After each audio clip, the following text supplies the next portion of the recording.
চব্বিশ পরগনার পর উত্তর চব্বিশ পরগনা তো একটা কি বলবো, বিদ্রোহই বলবো। বিদ্রোহ কি লাগলো? পার্টি গঠনতন্ত্রে নির্বাচিত হওয়ার এবং নির্বাচিত করার অধিকার সমস্ত পার্টি সদস্যর আছে। আপনি কোনোদিন তৃণমূল, বিজেপি, হাবিজাবি কোনো রাজনৈতিক দলে দেখতে পাবেন না যে মমতা বন্দ্যোপাধ্যায় সর্বভারতীয় সভাপতি একটা রাজনৈতিক দলের বা জেপি নাড্ডা সর্বভারতীয় সভাপতি একটা রাজনৈতিক দলের, তার বিরুদ্ধে কেউ কোথাও গিয়ে বলছেন যে আমি সভাপতি হতে চাই, কি আমি সদস্য হতে চাই, আমি যোগ্য বলে মনে করছি বলে। যা গণতান্ত্রিক প্রক্রিয়া যেসব নেই, ওখানে স্বৈরাচার চলে। একজন মাথার উপর যা থাকবে থাকবে, আর বাকি সব তার বশংবদ্ধ হয়ে থাকার প্রচেষ্টা। সিপিআইএম এ কোনোদিনও সেটা নেই।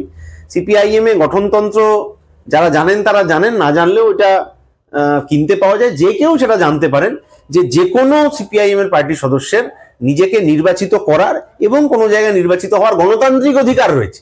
এর মধ্যে বিদ্রোহ, কোন্দল, গোষ্ঠী, এই যে শব্দগুলো, এগুলো তৈরি করা হয়, এর মধ্যে কোনো বাস্তবতা নেই। দক্ষিণ চব্বিশ পরগনায় 17 জন প্রার্থী নাম প্রত্যাহার করে নিয়েছিলেন। এবার এখানে 27 জন প্রার্থী কমিটিতে থাকতে চেয়েছিলেন, সেখান থেকে 25 জন প্রত্যাহার করেছেন, কিন্তু এর জেরে তো কমিটিটাই তৈরি হলো না। এটা একটা মানে রুটিন প্রক্রিয়া। আমি এরকম অজস্র নাম বলে যেতে পারি যারা হচ্ছে তাদের সব নিয়ম টিয়ম ইত্যাদির মধ্যে থাকা সত্ত্বেও তারা স্বেচ্ছায় সম্মেলনে এসে ঘোষণা করেছেন যে না, আমি কমিটিতে থাকবো না, অন্য কেউ আমার থেকে বেশি যোগ্য তারা থাকুক। এগুলো চর্চায় আসে না, কারণ এইগুলো চর্চায় সিপিআইএম এর প্রশংসা করতে হয় বলে। চর্চায় অন্য জিনিস আসে, যে এই দেখো এটা একটা বিদ্রোহ, এটা একটা নর্মাল প্রক্রিয়া। এবং ওই যে সম্মেলন শেষ হলো না ইত্যাদি, রুটিন মাফিক সম্মেলনের যা কাজ, প্রস্তাব গৃহীত হওয়া, সম্মেলনে সিদ্ধান্ত হওয়া, আগামী দিনের লড়াই আন্দোলন ঠিক করা, এই গোটাটাই হয়েছে। এবার হল ছেড়ে দিতে হবে, হল ছেড়ে দিতে হবে তার টাইমে। ফলে পার্টিতে যা আমাদের স্বীকৃত পদ্ধতি, সেইটা হবে আরেকদিন, কোনো অসুবিধা নেই তাতে। এবং এর মধ্যে আসলে এই ধরনের কোনো সমস্যা নেই। এইগুলো তৈরি করা হয় কেন? কারণ তৃণমূল, বিজেপিতে যদি এই রকম একটা পদ্ধতি চালু করা হয় যে আপনি নিজে নির্বাচিত হবেন এবং অন্যকে নির্বাচিত করবেন অমুক কমিটিতে, অমুক ব্লকে, এটা পার্টিতে যদি ওদের গঠনতন্ত্রে হয়, তাহলে পয়সার মারামারির জন্য ওদের যা নিজেদের মধ্যে গুলিগোলা চলছে, ওই কমিটি দখল করে আরো বেশি পয়সা লাভের জন্য আরো গুলিগোলা চলবে। ফলে ওই ভয় ওরা নিজেদের লুকিয়ে রাখে, এইসব গণতান্ত্রিক পদ্ধতি অ্যাপ্লাই করে না। এবং বামপন্থীরা সেটা অ্যাপ্লাই করলে সেটাকে উল্টো কুনজর বা খুব দৃষ্টিভঙ্গি হিসেবে সেটাকে চালানোর চেষ্টা করা হয়।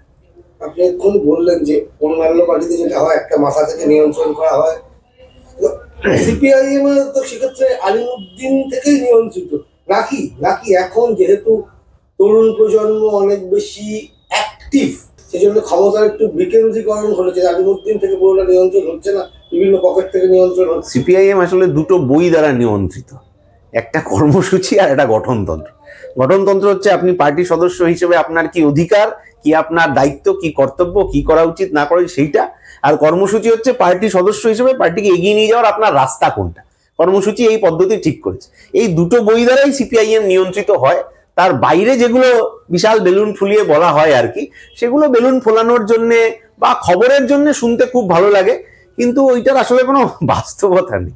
বাংলা রাজনীতিতে বলা হয় যে দক্ষিণ এবং উত্তর যার সরকার আসলে তার, মানে ক্ষমতা আসলে তার। এই যে দুটো জায়গাতেই যে এই একটা মানে খানিকটা ধরুন আপনাদের যে মানদণ্ড বা আপনাদের যে সংগঠন যা বলছেন বা আপনাদের যে নিয়ম বা ঐক্যতা বলছেন, সেখান থেকে এখানে একটা বিচ্যুতি ঘটলো না। দক্ষিণ উত্তরের ব্যাপার নেই। আপনি বর্ধমান কেন বাদ দিলেন, মেদিনীপুর কেন বাদ দিলেন, দার্জিলিং কেন বাদ দিলেন, আমি জানি, এগুলো সবই গুরুত্বপূর্ণ। পশ্চিমবঙ্গে চা বাগান, চা বলয় একটা গুরুত্বপূর্ণ জায়গা। মেদিনীপুর এবং বর্ধমান, সেখানে কৃষি, কৃষক আন্দোলন খুবই গুরুত্বপূর্ণ জায়গা। ফলে এগুলো আলাদা আলাদা করে দেখানোর চেষ্টা করা হয়, কেন সেটা আমি বলতে পারবো না, সেটা তার নিজস্ব ব্যাপার। কিন্তু প্রতিটা জেলা তার কিছু নিজস্ব গুরুত্ব বজায় রেখে কাজ করার চেষ্টা করে। রাজ্য কমিটিও সেই মতো করে তাদের কাজ করানোর চেষ্টা করা হয়।